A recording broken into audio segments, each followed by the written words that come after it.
dalam contoh sehari-hari aja. Misalnya mau main, ternyata lapangannya becek misalnya. Kalau buat anak-anak BMX atau skate mau ngetrik ternyata lagi cedera. Atau mau jalan sama seseorang, hujan misalnya. Apain lagi? Mau beli handphone baru, ternyata usaha kita yang tadi kita udah pikirin ada untungnya malah rugi. Mau jalan-jalan keluar kota, pasangannya sakit. Dan banyak, kadang-kadang penyebabnya sepele banget. Tapi bikin kita kecewa. Nah, gimana caranya kalau kondisinya kayak gitu? Sama kayak para sahabat dulu dalam perjalanan umroh. Pengen umroh, ternyata udah sampai di perbatasan kota Mekah, gak boleh masuk, disuruh pulang lagi ke Madinah.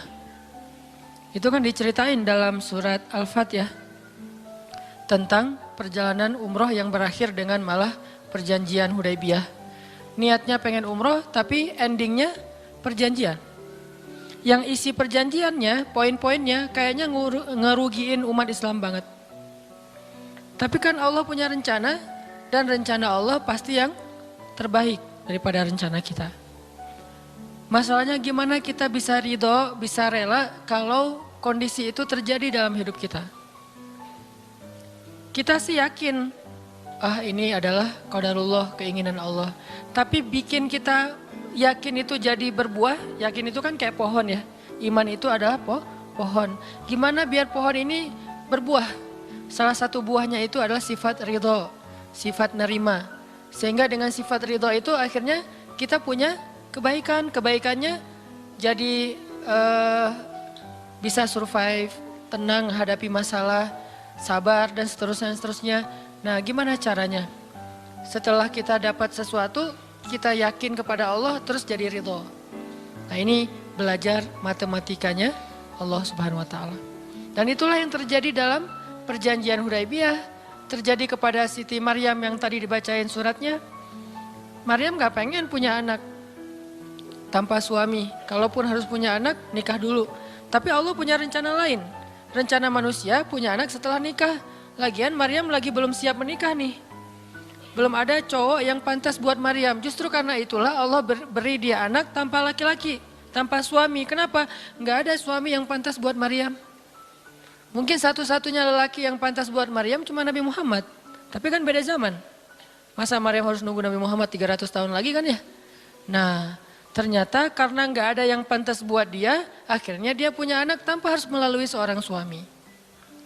Mungkin kita terlalu soleh sehingga gak ada yang pantas buat kita. Pantasnya cuma bidadari, ya udah di akhirat nikahnya. Husnuzannya mah ya.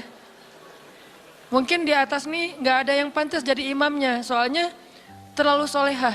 Jadi imam juga kayak ragu gitu. Aduh, ngimamin dia, hafalannya udah luar biasa, bacaannya lebih bagus, guru tahsin lah gitu. Saya baru belajar pratahsin, masa mau jadi imam seorang cewek yang guru tahsin? Karena dia terlalu keren, akhirnya gak ada yang pantas buat dia nih. Maryam kayak gitu banget. Karena terlalu keren, terlalu soleh, sampai ulama aja ragu, Maryam ini nabi atau bukan gitu. Sehingga ada dua pendapat ulama, sebagian bilang Maryam bukan nabi, orang soleh. Tapi ada ulama yang bilang Maryam itu emang nabi, satu-satunya nabi dari cewek. Satu dari 4 perempuan yang sempurna, dan di antara 4 itu kayaknya menurut sebagian ulama Maryam nomor 1 tuh. Walaupun secara usia Asia, Maryam, Khadijah, Fatimah. Tapi Maryam itu paling keren lah. Tiba-tiba hamil, datang cowok keren, baju putih, jubah putih, auranya tuh luar biasa, pokoknya cowok paling keren aja. Sampai Maryam kaget dan berta'awuz. Inni a'udzu birrahmani minka in kunta taqiyya. Aku berlindung kepada Allah dari kamu. Ketemu cowok keren malah berlindung, bukan bersyukur, coba. Duh, keren banget ya, astagfirullah, auzubillah, gitu kan ya. Nih Maryam nih, duh ceweknya keren banget. Udah lama ngelihat baru auzubillah, enggak. Dari awal auzubillah. Kenapa? Ada pasangan di sebelah gitu. Ada istrinya. Nah, Maryam langsung ta'awuz, inni a'udzu birrahman minka in kunta taqiyya. Kata Jibril, cowok keren itu ternyata namanya Gabriel. Kata Gabriel, innama ana rasulu rabbik liahabalaki gulaman zakiya. Jangan takut Maryam, aku itu utusan Tuhanmu, artinya malaikat yang pengen ngasih kamu anak yang sangat suci. Kata Maryam, anna yakunu li gulam, gimana saya akan punya anak, walam yamsasni basyarun. Gak ada seorang laki-laki pun yang pernah nyentuh saya, nyentuh aja gak pernah. Walam aku baghiyya, dan saya juga tidak pernah merendahkan diri depan laki-laki, artinya berbuat dosa. Anna yakunu li gulam, gimana caranya saya punya anak? Kata Jibril, kadzaliki qala rabbuki huwa alayya hayyin. Itu udah kehendak Allah, kehendak Allah. Dan itu hayyin, mudah banget buat Allah Subhanahu wa taala. Sepele banget lah buat Allah. Fahamalat, tiba-tiba Maryam hamil. Fantabadat bihi makanan qasiyya. Karena Maryam malu ketahuan hamilnya, akhirnya Maryam pun pergi ke suatu tempat yang terpencil, qasiyya, Aqsa. Aqsa itu artinya tempat yang jauh. Masjidil Aqsa disebut Al-Aqsa karena dia jauh dari Masjidil Haram. Kalau Madinah kan dekat. Masjid yang paling mulia kan ada 3 itu ya, Mekah, Madinah, Palestina. Nah dia disebut Aqsa karena tempatnya jauh. Makanan qasiyya, tempat yang sangat jauh, terpencil, nggak ada siapa-siapa. Fantabadat bihi makanan qasiyya. Fa'aja ahal makhadu. Tiba-tiba dia udah harus ngelahirin setelah sekian bulan, mungkin 9 bulan. Qalat, dia bersandar di sebuah pohon, kemudian dia berkata, ya laitani mittu qabla hadha wa kuntu nasyam mansiya. Dia kayak orang menyampaikan satu bentuk kalimat sedih. Kayak kalau bahasa sederhananya kayak ngeluh gitu. Ya laitani mittu qabla hadza, aduhai seandainya aku mati aja daripada harus menanggung malu kayak gini. Maryam itu kan pemalu banget. Mahkota sifat malu itu dipakai banget sama Maryam. Makanya ketahuan hamil nggak punya suami itu buat Maryam pukulan paling luar biasa, telak banget. Walaupun dia nggak berbuat dosa, tapi tetap aja orang kan ngata-ngatain dia. Ditambah lagi Bani Israel, tahu sendiri kan Bani Israel suka banget viralin fitnah. Ada apa? Viral langsung di Bani Israel teh. Maryam hamil di luar nikah, viral. Semua orang ngomongin mana Maryam, mana Maryam. Terus rumahnya tuh dilemparin batu karena dianggap sebagai pembawa sial bagi Bani Israel. Dasar Maryam ngaku-ngakunya suci, sok suci segala macam. Sehingga Maryam bilang, ya laitani mittu qabla hadza. Aduhai seandainya saya mati aja sebelum ini terjadi pada saya. Sehingga saya menjadi orang yang tidak pernah dibicarakan oleh siapapun. Sedih. Berarti pengennya Maryam beda dengan pengennya Allah. Secara emosional, secara manusiawi, secara fitrah ada penolakan dan itu manusiawi. Maryam menolak. Begitu juga sahabat Muhajirin. Wa inna fariqam minkum lakarihun. Minhum lakarihun. Walaupun sebagian kalian itu dalam keadaan karih, menolak, nggak suka. Emangnya kita mau nerima musibah? Pasti kita nolak kan secara spontan, fitrah, manusiawi, nolak. Ya laitani mittu qabla hadza wa kuntu nasyan mansiya. Aduhai seandainya aku mati aja sebelum kejadian ini terjadi padaku sehingga enggak ada orang yang ngomongin tentang aku. Jadi enggak ada trending topik tentang Maryam waktu itu. Dia berharap kayak gitu. Semua berita buka channel mana aja Maryam. Asal buka Instagram yang muncul duluan di home tuh Maryam. Viral banget, semua orang ngomongin Maryam. Sehingga Maryam bayangin, semua orang ngomongin kita se-Indonesia. Karena emang sebelumnya kan Maryam memang selebgram banget kan. Semua orang pengen nge-following Maryam. Jangankan yang cewek-cewek, yang cowok juga pengen nge-following Maryam. Cuman gak ada yang pantas. Semuanya kagum sama Maryam, respect. Tiba-tiba berubah, kalau gak naik, jatuh kan gak berasa nih. Kita gak naik jatuh, paling keseleo dikit. Tapi kalau naiknya udah terlalu tinggi jatuh, kan lebih sakit nih. Maryam tuh naiknya udah terlalu tinggi. Saking tingginya sampai Nabi menyebut dia satu di antara 4 yang sempurna di muka bumi. Gak ada perempuan yang sempurna kecuali 4 itu. Itu benar-benar dipuja-puja tuh Maryam. Pengen punya anak nanti namanya Maryam. Pengen punya istri kayak Maryam. Pengen punya ibu kayak Maryam. Pokoknya Maryam itu idola banget tuh di zaman tersebut. Bani Israel kalau suka lebaynya luar biasa. Kalau benci, wah noraknya juga luar biasa. Itu Bani Israel. Berlebihan gitu. Kalau suka habis-habisan sampai dijadikan Tuhan kan dulu mereka pernah mengangkat seorang laki-laki yang soleh jadi Tuhan. Namanya Uzair. Namanya Uzair. Disebut sebagai anak Tuhan. Kemudian juga Isa juga gitu. Bani Israel tuh luar biasa kalau suka. Kalau benci, wah habis-habisan juga tuh dijelek-jelekin. Kayak mereka ngejelek-jelekin Musa, Harun. Kalau Harun gak terlalu sih Musa. Kayak mereka ngejelek-jelekin malaikat malaikat Jibril. Kan Bani Israel paling gak suka sama Jibril ya. Jadi gak ada orang Yahudi nama anaknya Gabriel tuh gak ada. Rata-rata nama anaknya Michael. Karena mereka senang banget sama Mikail, gak suka sama Jibril. Kenapa? Jibril itu kalau turun pasti bawa perintah. Wahyu kan? Jibril mah hese, bawa perintah wae gitu. Bawel Jibril menurut mereka. Kalau Mikail keren, bawa rezeki, bawa rahmat, bawa apa. Sehingga mereka senangnya sama Mikail. Dibikinlah film Jin versus Gabriel. Malah nggak yang baik itu waktu itu Jin. Kan banyak tuh film-film kayak gitu tuh. Itu memang dari dulu kayak gitu. Nah Maryam naik tinggi, dipuja-puja semua orang. Maryam, kalau ketemu Maryam, fall back dong gitu-gitu. Pada wah pokoknya heboh aja sama Maryam. Tiba-tiba ada kasus, Maryam kan jatuhnya dalam banget. Sehingga Maryam tuh nggak siap perasaannya. Bukan karena dia sombong dan senang dipuja. Tapi memang dia orang yang selama ini nggak melakukan kesalahan apapun. Tiba-tiba dihadapkan dengan tuduhan yang sangat-sangat menyedihkan. Mirip dengan yang dialamin oleh Aisyah dituduh selingkuh. Orang sekelas Aisyah dituduh selingkuh kan berat banget. Kita aja dituduh macam-macam udah wah sedih kan, apalagi Aisyah. Sekelas Aisyah yang terjaga dituduh selingkuh. Maryam terjaga dituduh selingkuh. Ternyata diam-diam Maryam banyak banget ada versi gosip dia melakukannya dengan rahib. Ada gosip melakukannya sesama murid di Al-Aqsa. Ada gosip melakukan dengan Zakaria. Banyak gosip. Berat banget buat Maryam sehingga Maryam mengatakan ya laitani mittu qabla hadza wa kuntu nasyan mansiya. Aduhai seandainya aku mati aja. Aduhai seandainya dulu aku nggak bikin akun Instagram, pasti nggak akan jadi apa-apa gitu. Nyesel udah punya akun. Udah gitu banyak lagi yang ngomongin. Akhirnya turun ayat. Turun lagi Jibril. Turun malaikat. Fanadaha min tahtiha alla tahzani qad ja'ala rabbuki tahtaki sariyya. Dipanggillah Maryam oleh malaikat itu. Ya Maryam, la tahzani. Kalau Abu Bakar, la tahzan. Kalau Maryam, la tahzani. Dua orang yang disebutkan kalimat la tahzan di dalam Al-Quran. La tahzan, innallaha ma'ana. Siapa? Abu Bakar. Kalau Maryam, la tahzani, qad ja'ala rabbuki tahtaki sariyya. Jangan sedih wahai Maryam, gak usah khawatir. Allah udah memunculkan mata air di bawah kakimu. Artinya Allah yang akan merawat kamu. Allah yang akan ngebelain kamu. Allah yang akan deketin kamu. Allah bersama kamu wahai Maryam.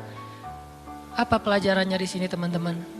Ketika Allah menggunakan logikanya yang kita tidak bayangkan, yang awalnya kita tolak, itu artinya Allah sedang memberikan kita kesempatan hanya akan ditolong oleh Allah saja, tidak oleh makhluk. Ketika Allah menempatkan kita dalam suatu situasi yang sulit, yang sampai bikin kita kehabisan ide nih gimana cara keluar dari situasi ini, itu berarti Allah lagi ngasih kita kesempatan masuk dalam sebuah situasi yang tidak ada yang bisa nolong kita kecuali Allah. Allah pengen nolong sendiri. Dan pertolongan Allah itu ajaib. Tapi kalau Allah tempatkan kita dalam sebuah situasi yang kita masih berpikir dan menemukan beberapa jalan walaupun belum pasti bisa, berarti kita masih diberikan kesempatan yang nolong kita itu makhluk. Oh minta tolong ke si fulan, minta tolong ke si fulan. Tapi begitu kita mentok, kenapa ya kok berat banget nih masalah saya? Berarti Allah lagi menempatkan kita di sebuah situasi yang Allah sendiri yang akan menolong kita.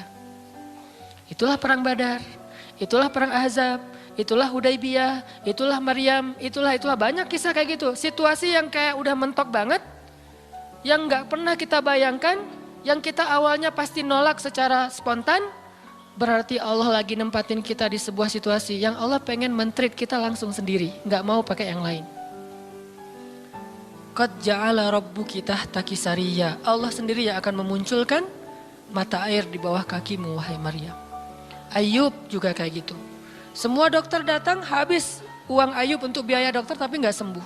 Kenapa? Allah gak pengen kesembuhannya dengan cara-cara yang kebayang oleh Ayub. Allah nggak pengen kita dapat jodoh dengan cara yang kebayang oleh kita. Reunian, stalking Instagram, salah ngambil kebab. Pokoknya yang kebayang sama kita itu nggak akan. Kenapa Allah pengen ngasih kita cara yang cuman Allah sendiri yang tahu dan itu surprise. Dan itu istimewa banget. Apa itu? Kalau saya tahu berarti bukan surprise kan? Tunggu aja, masing-masing punya rahasia sendiri-sendiri. Dan ini yang bikin kita terus berharap. Sehingga Maryam tiba-tiba ngelihat di bawah kakinya sama Isa udah ada mata air. Minumlah dari mata air itu. Terus kata Allah, وَهُزِّي إِلَيْكِ بِجِذْعِ النَّخْلَةِ تُسَاقِطْ عَلَيْكِ رُطَبًا جَنِيًّا. Ya Maryam, goyangkan pohon kurma yang ada di sebelahmu. Kan dia tadi bersandar di pohon kurma pas ngelahirin. Terus disuruh goyangin tuh pohon kurma. Saya pernah bilang, bayangin gimana seorang perempuan yang baru ngelahirin, yang lagi lemah disuruh goyangin pohon kurma. Pohon kurma itu ukuran diameternya sebesar meja ini nih. Lebih besar daripada diameter pohon kelapa.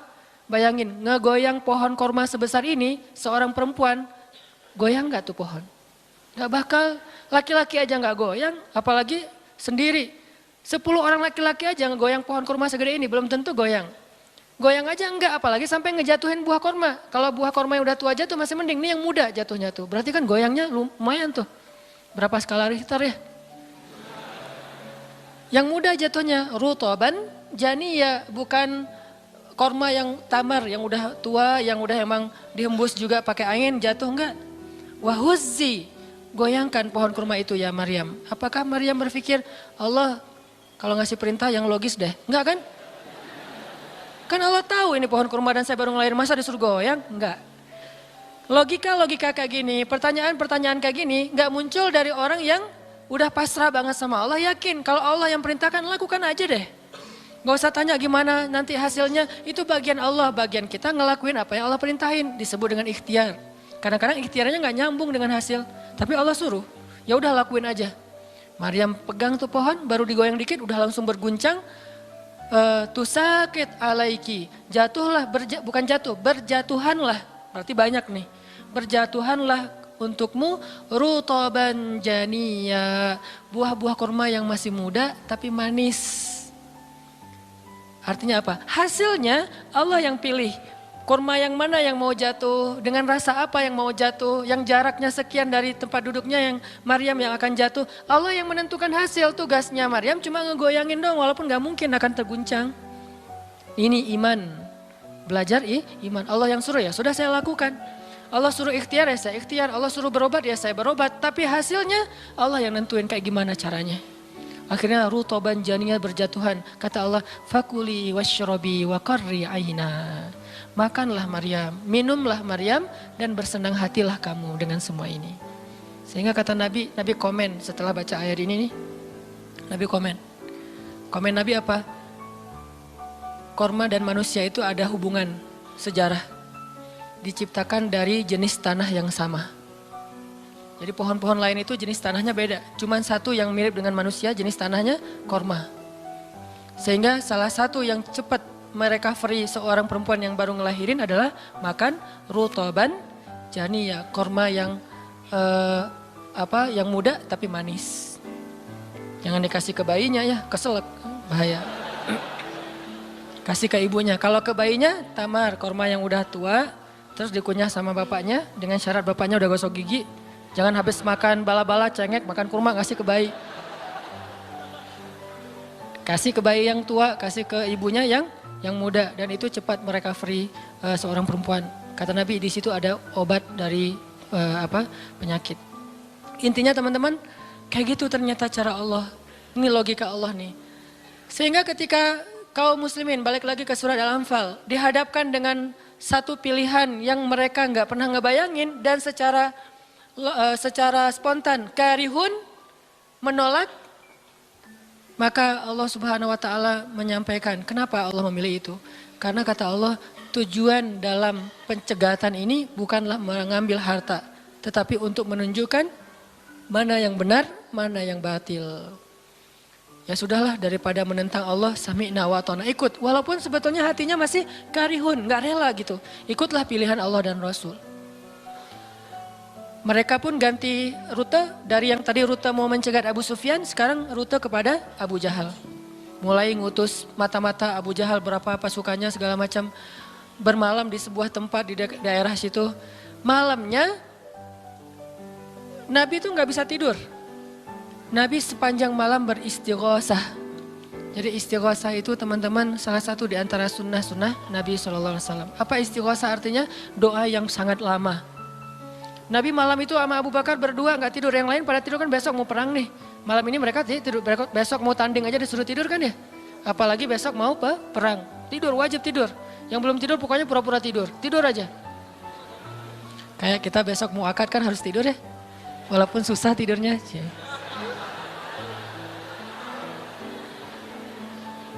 Pokoknya kalau mau akad gak bisa tidur teman-teman. Ngapain? Ngafal aja, saya terima kok. Nanti takut salah saya tolak kan bahaya. Udah diizinin sama calon mertua masih ditolak.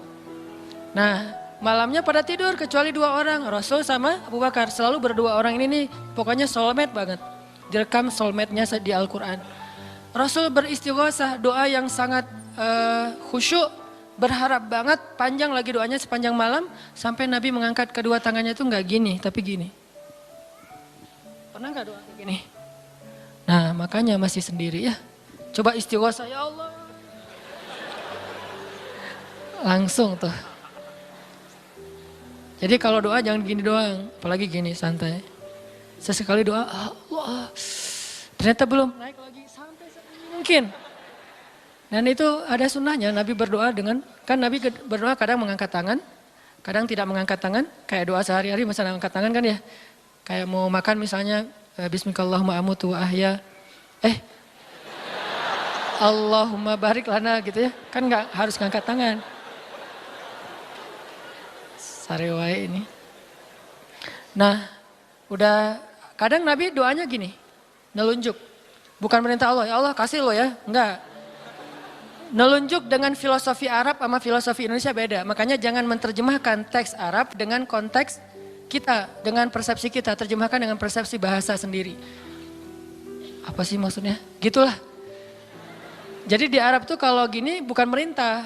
Gini tuh artinya cuma engkau yang saya harapin ya Allah gitu maksudnya. Jadi kalau ya Allah itu maksudnya engkau doang yang saya harapin, iya karena budua iya karena selain gitu. Bukan ya Allah pokoknya harus ya, bukan. Kalau kita pakai dengan logika kita kan kok doa sih gak sopan sama Allah kayak gitu-gitu amat. Kalau ke manusia mungkin gitu agak kurang sopan. Kalau ke Allah sopan. Bisa gini, bisa biasa aja, bisa gini. Gini juga ada beberapa level. Ada yang gini sampai ke paling atas. Biasanya yang paling atas tuh bab jodoh sih. Kalau bab kuliah masih gini, kerja, giliran jodoh paling tinggi. Apalagi kalau udah jodohnya balikan sama mantan. Tuh kayaknya naik kursi. Lebih tinggi lagi. Jadi malam itu Nabi beristighosah. Sampai syal beliau jatuh, nangis, janggut beliau basah dengan air mata. Nangis panjang malam, ya Allah jika besok kami kalah perang, terbunuh semua. Mungkin di muka bumi ini gak akan ada lagi orang yang menyebut la ilaha illallah. Abu Bakar ngambil rida syalnya Rasul ditaruh lagi. Cukup bagimu ya Rasulullah, cukup ya Rasulullah. Allah udah mendengar. Abu Bakar menenangkan Rasul, tapi Rasulullah terus saja gitu. Kayak kita lagi doa kata teman, udah Allah udah dengar, taruh dulu. Kalau kita mah gitu ya. Nah, tapi jangan dibayangin gitu, Rasulullah pasti khusyuk banget gak kayak kita. Udah selesai berdoa, pagi-pagi sahabat riuh. Innalillah gitu. Kalau kita kan innalillah pasti ada yang meninggal ya. Siapa yang meninggal? Enggak, innalillah itu musibah, enggak harus selalu orang meninggal. Ya Rasulullah maafkan kami. Kenapa? Ternyata sebagian para sahabat malam itu digoda oleh syaitan sehingga semua pada mimpi basah, maaf. Tapi kayak gitu emang sejarahnya. Bukan semua, sebagian besarnya mimpi basah. Sehingga pas bangun mereka dalam keadaan junub, kotor, tidak suci, tapi enggak ada air. Untuk wudhu aja kurang, apalagi untuk mandi. Dan mandi junub kan harus semuanya. Sedangkan besok mereka mau berperang melawan musuh dalam keadaan tidak suci. Ini kayak pertanda buruk gitu. Dan mereka merasa mentalnya makin drop. Tiba-tiba Allah beri ketenangan buat mereka, turun air hujan. Malam itu hujan turun, hujannya hujan lokal lagi. Camp kaum muslimin hujan, camp orang kafir enggak? Hujan, nyebrang-nyebrang, hujan enggak. Yang namanya di Indonesia gitu. Di camp kaum muslimin hujan, di campnya orang kafir enggak hujan. Akhirnya pada mandi, alhamdulillah, Allah Akbar. Itu nanti ada ayatnya setelah itu, coba nanti baca lagi halaman kedua. Ketika ada adegan hujan segala macam, itu ceritanya kayak gitu. Akhirnya makin mantap, alhamdulillah bisa mandi, wudhu, minum. Baru mereka yakin bahwa ini adalah benar-benar perintah Allah. Nah hidup kita tuh kalau kita ngejalanin hal-hal kayak gini, kita bakalan kayak lagi jalan bareng Allah. Sehingga nanti kita akan banyak ngelihat keajaiban-keajaiban Allah. Kalau kita nggak pernah masuk dalam situasi ini, kita tuh kenal Allah cuma dari kata orang, nggak pernah jalan bareng. Kita kayak kenal seseorang, tapi kata teman kita. Cuma lihat postingannya doang, tapi nggak pernah jalan bareng, jadi nggak kenal dekat gitu. Dan nggak akan dapat feel. Begitu juga kita kenal Allah. Kalau kita kenal Allah hanya dalam situasi normal, wajar, nyaman, berarti kita kenal Allahnya cuma dari katanya, cenah. Nggak pernah ngalamin sendiri. Begitu kita dihadapkan dengan situasi kayak gini, berarti kita lagi diajak Allah jalan bareng. Yuk jalan bareng saya, siap ya Allah. Hah? Banyak kejutan-kejutan, banyak yang bikin kita kaget. Kenapa? Karena kita jalannya dengan zat yang maha kuasa. Dia akan tunjukin kekuasaan-kekuasaannya. Dan kekuasaan Allah yang paling luar biasa ditunjukin justru dalam kesulitan. Kalau dalam normal nggak luar biasa namanya. Kayak kita sama teman kita, dia ngasih kita hadiah atau pinjam duit 100.000 pas kita lagi awal bulan. Kan biasa aja ya. Coba kalau dia pinjemin duit 50.000 pas akhir bulan, kan luar biasa kan? Jadi makin kita sulit, Allah tunjukin kekuasaannya, di situ kita makin lihat gimana kita tuh bergantung banget sama Allah. Emang Allah bikin skenarionya kayak gitu. Sehingga kalau kita teman-teman dihadapkan atau dikondisikan sama Allah dalam suatu keadaan yang kita nggak siap, yang kita nolak, yang kita berontak, tapi di sisi yang lain kita yakin ini ketentuan Allah, belajar meyakini, oh Allah lagi ngajak saya jalan nih. Allah lagi ngajak saya jalan biar lebih kenal sama Allah. Biar Allah nunjukin langsung. Satu. Kedua, niatin juga, oh Allah pengen memperlakukan saya khusus. Nggak mau pakai yang lain. Berdua aja biar Allah yang menolong saya. Karena udah nggak bisa ngarap siapa-siapa.